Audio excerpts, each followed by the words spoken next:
안녕하세요. 오늘은 루돌프 슈타이너가 나중에 인지학을 세상에 내놓기 전에요. 그러니까 젊은 시절 1880년대부터 1900년대 초반까지 쓴 글들을 좀 깊이 보려고 합니다. 여러 학술지나 문해지에 발표했던 글들, 또 서평들 이런 자료들이죠. 네네. 이걸 통해서 이제 슈타이너 사상의 어떤 씨앗 같은 걸 찾아보는 게 이번 탐구 목표인데요. 특히 괴테나 칸트 같은 거물들과 어떻게 씨름하면서 지식, 예술, 그리고 나라는 존재에 대한 자기만의 관점을 만들어 갔는지 그 첫걸음을 한번 같이 따라가 보시죠. 시작해 볼까요? 네, 아주 흥미로운 시기입니다. 여러분이 보내주신 자료를 보면요. 슈타이너가 특히 그 괴테의 자연과학 연구했지 않습니까? 거기에 깊이 빠져들면서 자기만의 독특한 인식론, 그러니까 세상을 보는 틀을 만들어가는 과정이 정말 생생하게 드러납니다. 아, 괴테 이야기부터 그럼 시작해 보죠. 슈타이너는 괴테가 식물의 변태라던가 동물의 형태 이런 걸 연구한 방식에 주목했죠. 그냥 현상을 분류하고 끝나는 게 아니라 그 뒤에 살아 숨쉬는 어떤 원리, 원형, 오플란스 같은 걸 보려고 했다. 이 점을 높이 샀다고요. 바로 그거요. 딱 그거. 슈타이너한테 괴테는 자연을 그냥 죽은 기계 부품 합쳐놓은 걸로 본 게 아니었어요. 살아있는 전체, 계속 생성하고 변화하는 유기체로 파악한 선구자였던 거죠. 근데 더 흥미로운 건 여기서 슈타이너가 발견한 게 단순한 생물학적 통찰, 이게 아니었다는 점이에요. 그는 현상 너머의 살아있는 이념 또는 아이디어를 직접 인식하는 당시 기계론적 과학과는 전혀 다른 새로운 사유 방식의 가능성을 본 겁니다. 아, 그렇군요. 그러니까 눈에 보이는 것 너머의 어떤 의미를 읽어내는 훈련, 약간 그런 거네요. 근데 당시에는 유물론이 대세였을 텐데 꽤 도전적인 생각이었겠어요. 심지어 생물학자 해켈도 괴테한테 공감했다고요? 맞습니다. 해켈조차도 죽은 물질이나 물질 없는 정신은 상상할 수 없다. 이러면서 생명과 물질의 연결성, 이걸 강조했거든요. 슈타이너는 이런 점들을 다 자기 생각의 발판으로 삼은 거죠. 이런 자연과는 바로 우리가 그럼 어떻게 아는가, 이 인식론 문제로 딱 이어집니다. 여기서 칸트와의 대결이 시작되는 거죠. 아, 칸트. 칸트 철학에 대한 비판이 아주 날카롭던데요. 칸트는 우리가 경험하는 세상을 좀 레고 블록처럼 봤잖아요. 분리된 조각들로 보고 우리 마음이 그걸 조립한다 이렇게. 그런데 슈타이너는 아니다. 경험은 처음부터 그냥 하나로 이어진 전체다. 이렇게 주장해요. 그렇죠.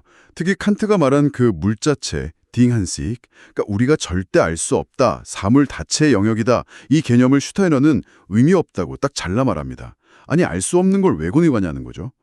좀 그렇죠. 그 대신에 우리가 경험하는 이 세계 안에서 우리 자신의 명료한 사유활동, 이걸 통해서 현실을 파악할 수 있다고 봤습니다. 잠깐만요. 그럼 객관적인 현실 같은 건 어떻게 보장되죠? 그냥 내 생각 속에만 딱 갇혀 있는 건 아니고요. 좋은 질문입니다. 슈타이너는 바로 그 사유 자체가 현실과 동떨어진 그냥 주관적인 게 아니라고 봤어요.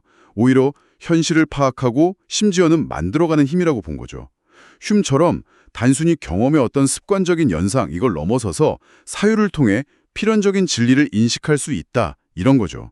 즉, 인식의 한계를 미리 긋는 대신에 사유를 통해서 그 한계를 넘어서는 길을 연셈이라고 할 수 있겠습니다. 와, 샘나디 생가리의 두물 엄청나게 강조했네요.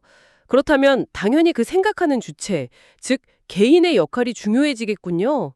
이게 그가 나중에 자유의 철학에서 펼쳐나갈 사상으로 이어지는 건가요? 정확합니다. 외부의 어떤 도덕률이나 신의 계율 이런 게 아니라 각자 자기 내면에서 행동의 이유와 법칙을 발견할 때 그때 진정한 자유가 온다고 봤어요. 그래서 당시에 윤리문화 옆에 같은 데서 도덕을 지식이나 인식과 분리하려고 했던 움직임, 이런 거에 비판적이었죠.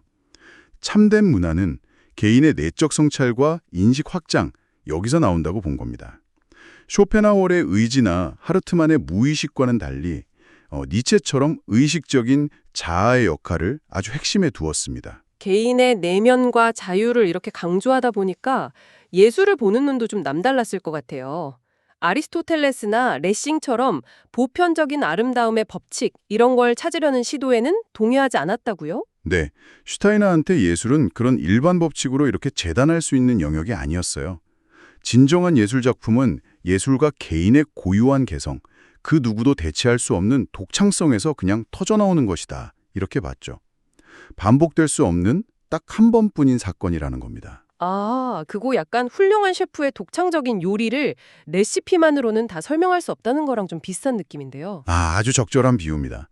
그래서 슈타이너는 일반적인 미학 이론보다는 개별 작품을 깊이 경험하고 통찰하는 비평가의 주관적 감시관, 이게 훨씬 중요하다고 주장했습니다. 미학은 식물학처럼 객관적 법칙으로 분류될 수 없다.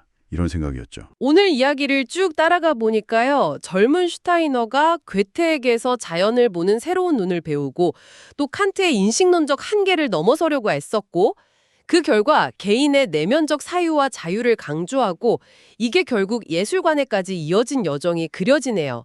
이 모든 공인들이 훗날 그만의 독창적인 사상체계, 즉 인지학으로 발전하는 어떤 밑거름이 되었겠죠, 분명히. 그렇습니다. 이 초기 글들은 슈타이너가 당대의 그 지성들과 어떻게 치열하게 대화하고 때로는 맞서면서 자신만의 길을 열어갔는지를 보여주는 정말 귀한 기록입니다. 특히 과학적 인식과 인간 내면의 정신적 탐구를 어떻게든 통합하려고 했던 그의 노력은 분열된 시대를 사는 오늘 우리에게도 여전히 큰 울림을 준다고 생각합니다. 자, 그럼 마지막으로 여러분께 질문을 한번 던져봅니다. 100년도 더 전에 한 젊은 사상가가 그토록 치열하게 붙잡았던 알, 자유, 개성의 문제는 정보는 넘쳐나지만 방향감막을 잃기 쉬운 오늘날 우리에게 과연 어떤 의미일까요? 각자의 삶 속에서 이 질문들에 대한 나만의 답을 어떻게 찾아갈 수 있을지 잠시 생각해보는 시간이 되셨으면 합니다.